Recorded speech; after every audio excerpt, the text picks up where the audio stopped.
Welcome to Marketing MASH, brought to you by themarketingscope.com.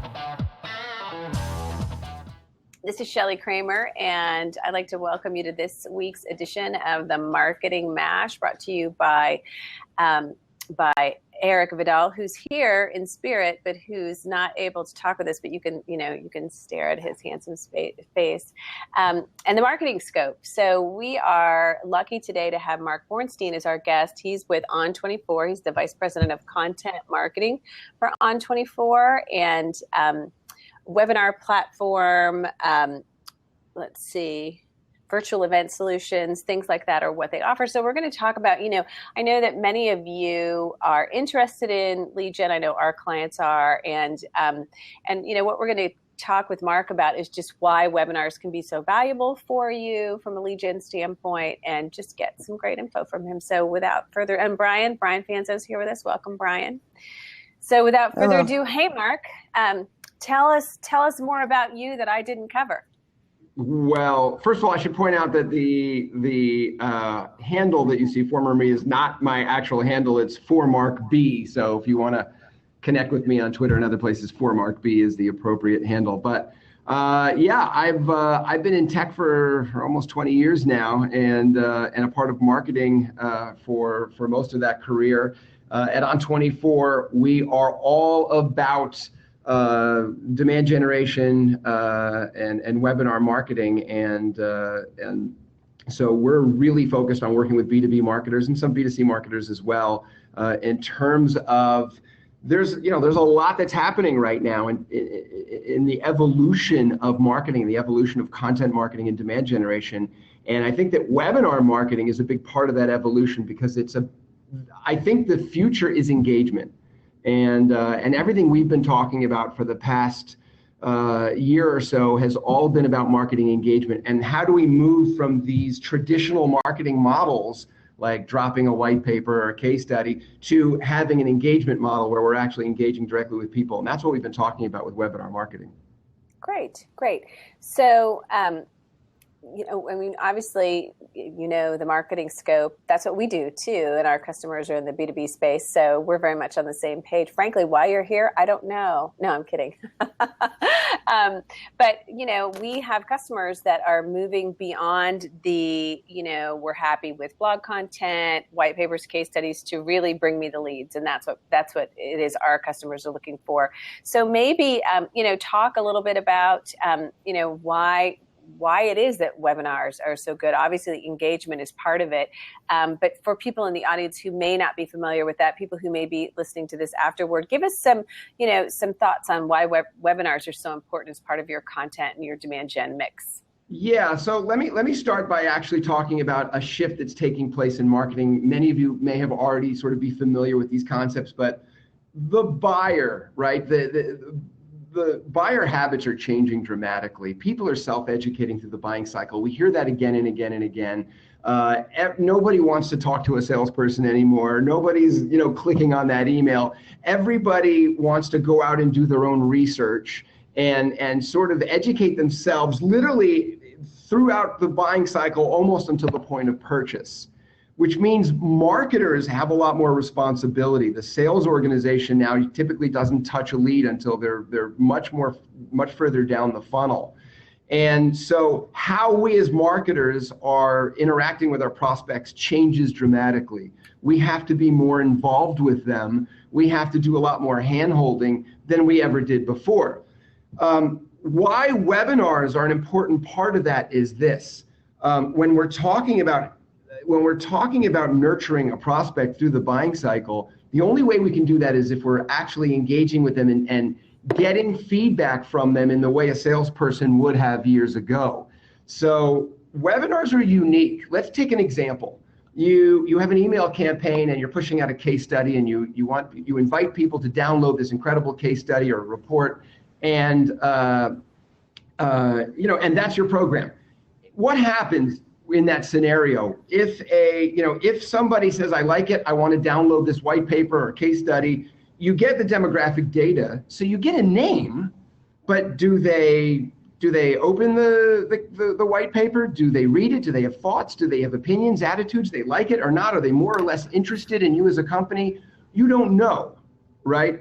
And so without engagement, there's a limited amount of information. With webinars, they're a little unique in that we have an opportunity to have an hour period of time where we're not just presenting content, but webinars have really changed a lot. They're more interactive.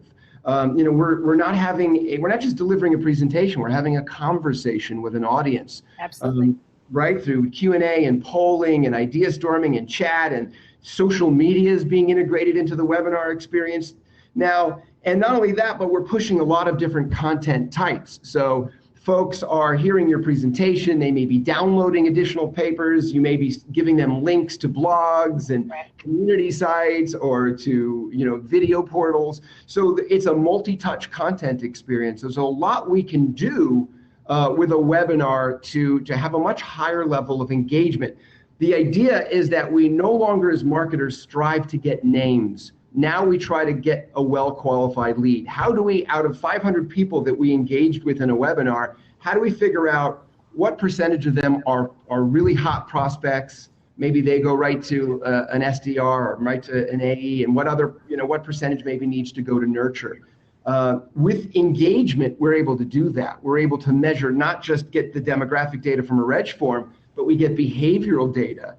How interested was somebody? Did they view a webinar for an hour? Did they download additional content? Did they, did they answer polls and surveys? There's a lot of information that we get to raise that level of engagement. Absolutely, absolutely. I've done hundreds and hundreds of webinars, and I can't tell you how many times somebody's reached out to me personally after a webinar saying, you were on the webinar with 2 other people or 8 other people or whatever, and I loved your personality, or I loved what you said, or you sound like you really have the solutions that I'm looking for. So yeah, absolutely. I mean, I've very much lived that. So I get it. Yeah. So talk a little bit about, okay, so that's great. We've convinced people to do webinars. That's terrific. How is it that you recommend that people promote their webinars? Yeah, well, so driving registration is always the hardest part of a webinar. Everybody's trying to get people to attend. There's so much competition for the time and attention of our prospects out there these days. And there's a lot of noise. We do a benchmarks report every year where we look at how webinars are being run. And one of the things we discovered is that a lot of marketers are only promoting their events with 1 or 2 email drops. They're using the same email over and over again. They're not differentiating their message. They're not segmenting their messaging. So some helpful tips are to give yourself a little more runway.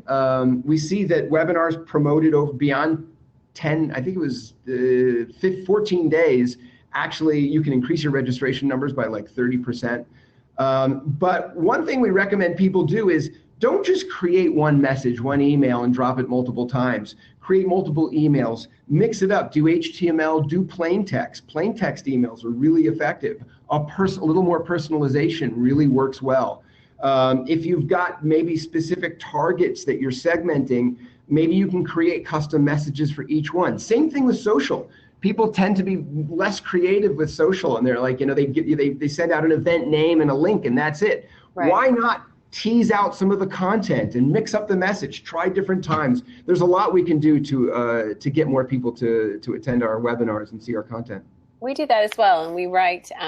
We'll write a blog post teeing up the event, and with a call to action in there, and really, it's just kind of best practices. Whether you're talking about email, whether you're talking about social, to work with lots of different messaging, A/B test that against itself, figure out what resonated, what didn't, and put that to work as you move forward. But it's just those little things that people don't, the devil is always in the details.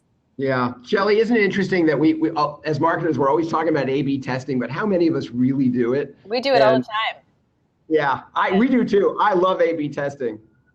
Yeah, we do it all the time. I mean, with everything that we do, whether it's social messaging or whether it's promotional messaging, we mess around a lot with email. We mess around with time of day for sending, day of week for sending, different subject lines, different visuals. It's funny. I read a lot on A/B testing, and people are not really interested always in fancy visuals and stuff like that, and dancing around the sale. Really, I think that the way that you need to approach it from a marketing standpoint is tell me what's in it for me, because what you're asking for from me is the most valuable thing I have. My time. Yeah, I totally agree. And if you can't entice me to give you, because it takes time to read your invitation to participate. It takes time to register. Don't make it difficult for me to register. Make it easy for me to register. Don't irritate me before I've even come to your party. And then, when I show up, you better deliver. And so I think every step along the way, all too often, we don't stop and think about what barriers we put out there that we require people to jump over. And we just don't think about, whether it's in our email messaging or whatever, we don't stop and think, if I got this in my inbox, would I click on it? Would I read it? Would I do what they want me to do? And if the answer is no to any of those, start over. So. Yeah, I completely agree. If you look at the science of emails, there's a couple of those critical moments. There's the moment you see the subject line.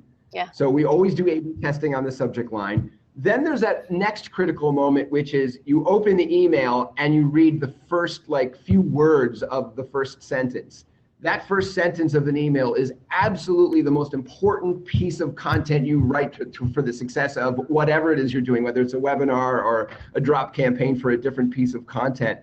But we also see, I work with a lot of companies that are developing their marketing and promoting their webinars and other types of assets.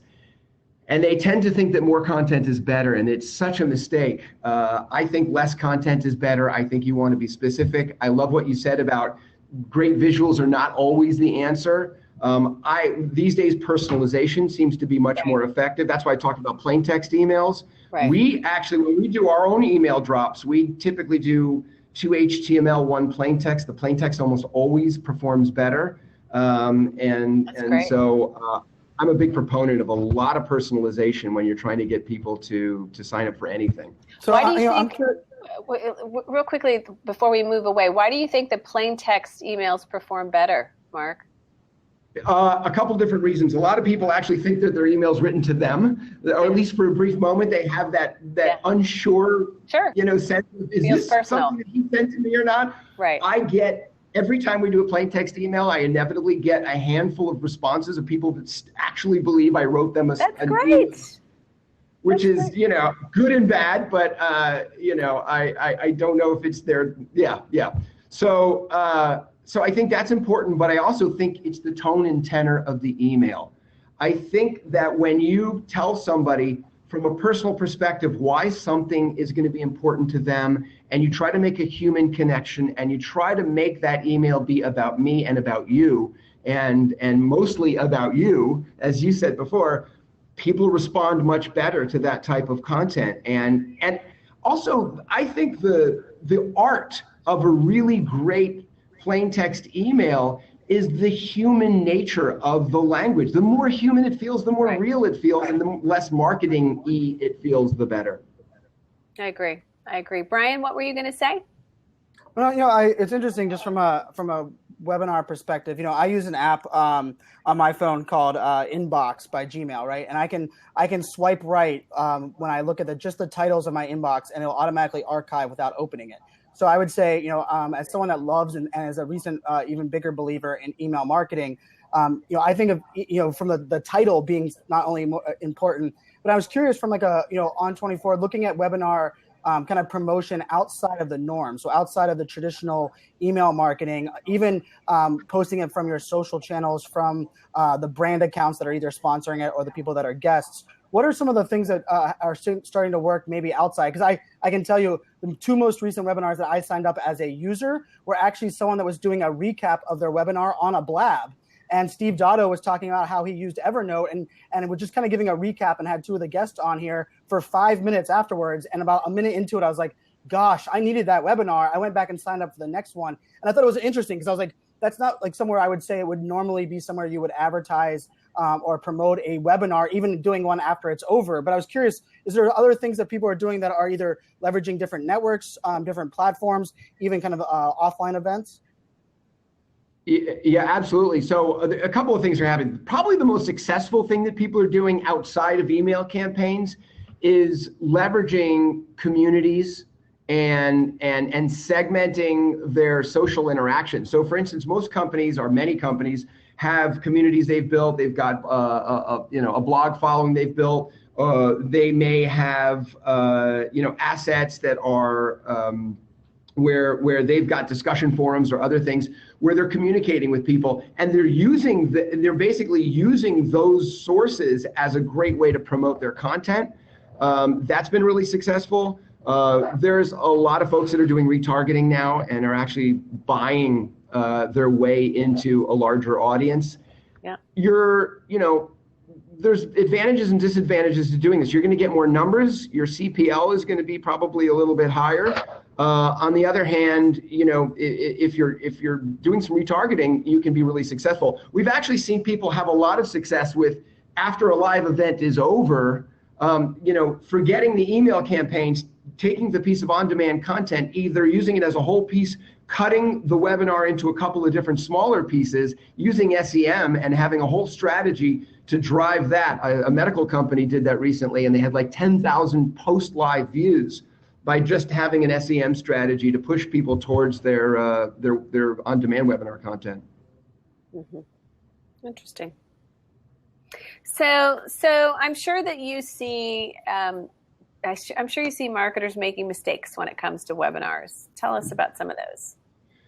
Oh, wow. Yeah, I actually have a presentation I do called 10 Common Webinar Mistakes, so it's funny. There are a lot of them. I think the biggest mistake that marketers make is that they think of a webinar as a flat presentation, and all they really want to do is just a talking PowerPoint. And if a webinar is a talking PowerPoint, you've lost already. A really great webinar to me today is something that is, like I said before, it's my sort of tagline is, go from presentation to conversation. I think it should be really interactive. It's more than just a live Q&A at the end. I think really great webinars have a more personalized look and feel. Not branding the console is a giant mistake. I think a webinar console, so often you log in and you get this plain white console that looks more like the webinar vendor's console than it does the company delivering the webinar. Right. I think that's important. I think making sure that you're not pitching until it's time to pitch. You get a lot of bait and switch. People, advertise thought leadership content. They give you 2 slides of thought leadership content, and then they're instantly pitching their product. I think that's a huge mistake. You lose credibility, and nobody shows up for your next webinar. That's a great way to blow your credibility. And then I think just thinking about a webinar as more than a PowerPoint presentation, it's a show, and you need to leverage the power of these platforms today. They should be social events. They should be content-rich events. They should be multimedia events. It's really affordable to do webinars in a much more engaging way than it ever has been before. Even if you can't afford a studio, you can do webcams like we're doing today, and still create a really great, warm, human experience. So I think those are a few things without getting into some of the technical mistakes that people make. Right. And one of the things that I speak on this topic a lot, on the topic of lead gen, demand gen, and webinars traditionally rate pretty high up there in terms of ROI.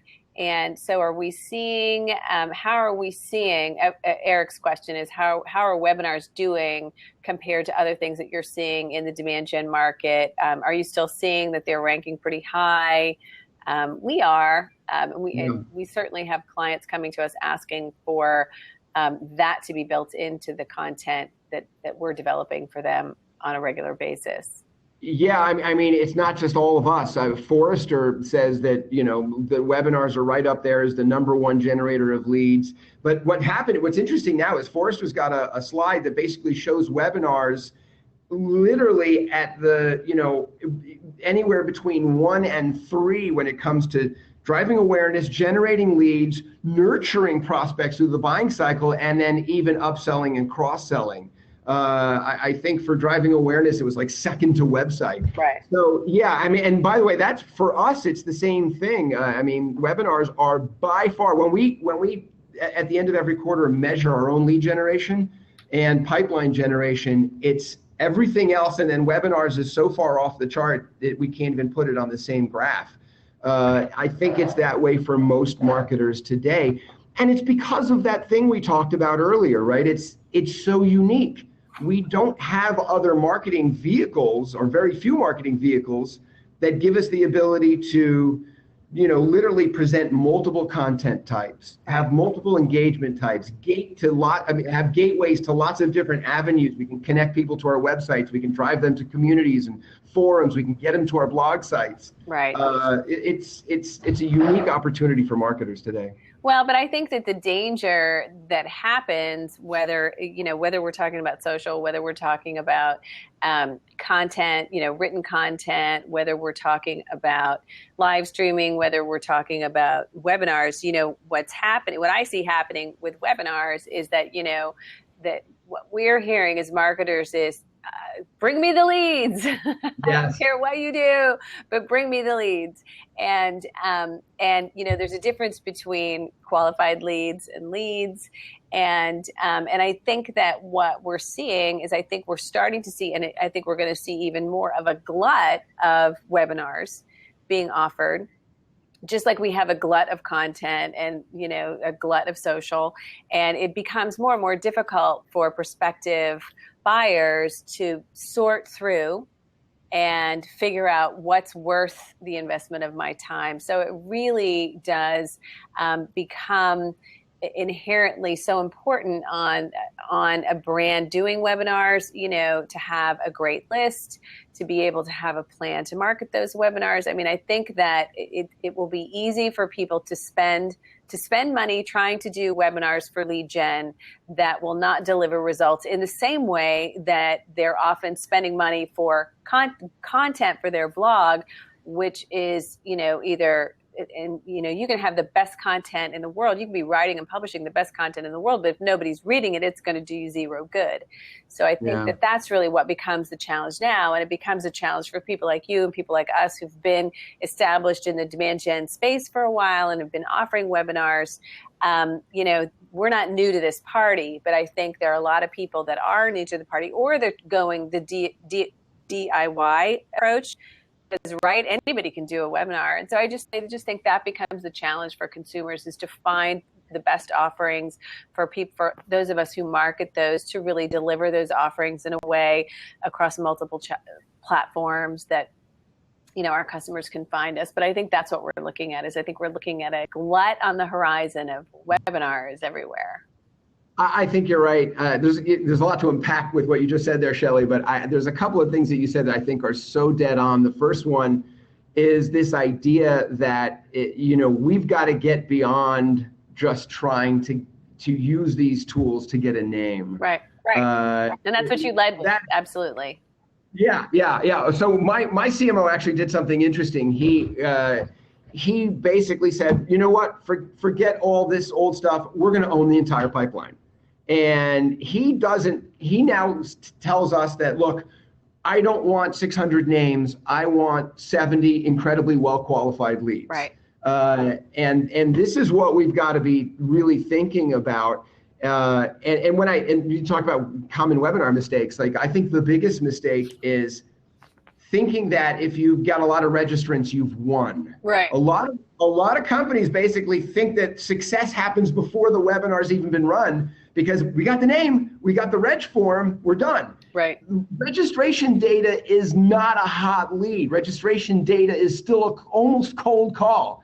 And I think it's the behavioral tracking. I think it's the ability to understand who's really interested. This is why I keep talking about this engagement-driven marketing type stuff. But the more we create webinars or any other type of marketing where we're really engaging with people deeply and we're getting behavioral data back. What did somebody respond? How did they respond to polls? What questions did they ask? How many questions? Did they download content? Did they link to our forum or whatever? All these things that you can do in a webinar or in other forums, this is how we figure out where the good leads are. So I think that's important. The other thing you were talking about is, yeah, you're right. There's a lot of webinars, and there's going to be more all the time. I think the cream will rise to the top. One thing I see a lot of companies doing, couple things. Changing the format helps a lot. There's a lot of companies that are still delivering PowerPoint only talking presentations. We see a lot of really great marketers changing the format. They're doing panel discussions, one-on-one interviews. They're having a much more informal type of presentation, which I love. I think that's great. Right, I do too. I also see the serialization of webinars. This is what we do. So I do a monthly webinar. It's a series. It's the Webinar Best Practices series. Right.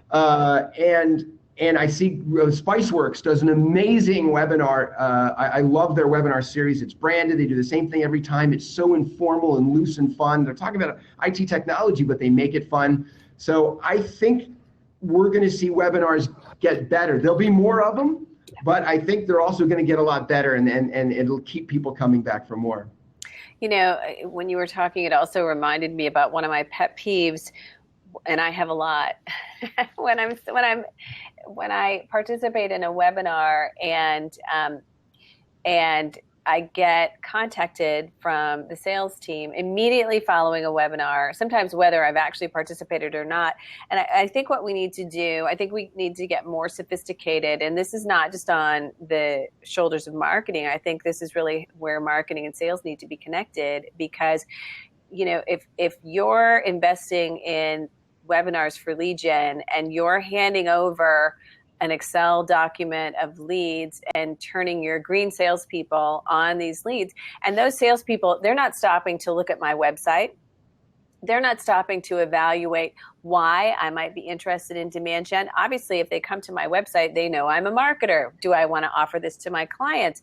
You know, the 3.5 minutes that it would take them to develop a personalized email to reach out to me and say, hey, Shelly, you know, you participated. I know you're a marketer.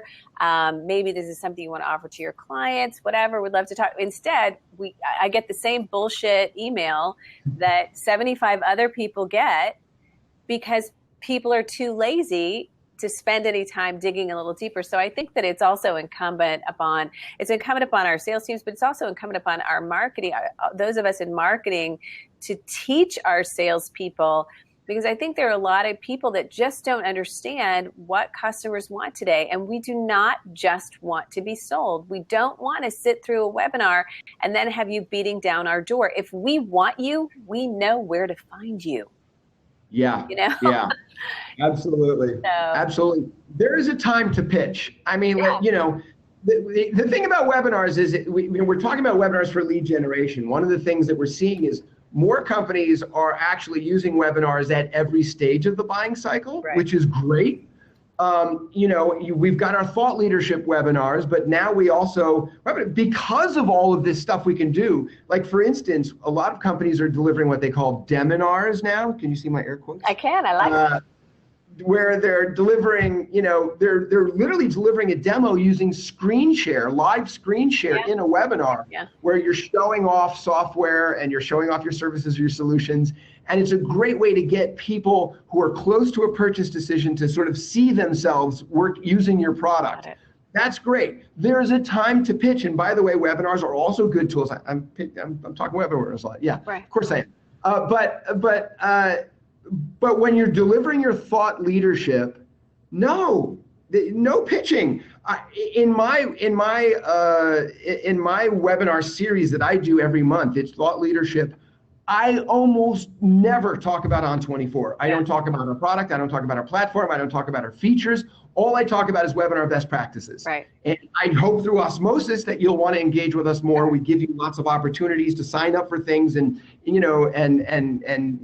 connect with us.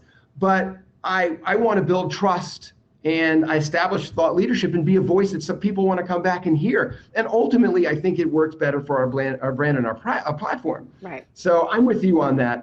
It's talk about a marketing mistake. Yeah. That desire to pitch too fast. Always it's everywhere. Happens. It's everywhere. Yes. Yeah, Definitely absolutely. Well, we are running up on our time, Mark, but it's been such a pleasure having you as our guest today, and always love talking about topics like this. Really, it's funny when people ask me what I'm in the business of doing, it's so difficult to explain marketing to people sometimes, but I think we're all in the business of helping people sell more stuff to more people, and create better experiences and better relationships with clients and customers, and to have great relationships all the way around. And so this is definitely, webinars is one way that you can do that in a really personalized way, and we appreciate you sharing your thoughts on that with us and your expertise. Thanks, Shelley. And when you figure out how to explain marketing, could you explain it to my parents? That would be great. You know what? I can't even explain it to my parents. Forget it. It's just like, Dad, really, I help people sell stuff. That's what I do. I help people sell stuff. That's it. That's pretty easy to understand. So for everybody that hung out with us today, thank you so much. We appreciate you being here as always. And Mark, we'll see ya. That's it for this episode of Marketing Mash. You can share your thoughts by following us on Twitter and Facebook. Subscribe to our podcast to keep up with the show. And of course, you can always find us by visiting themarketingscope.com.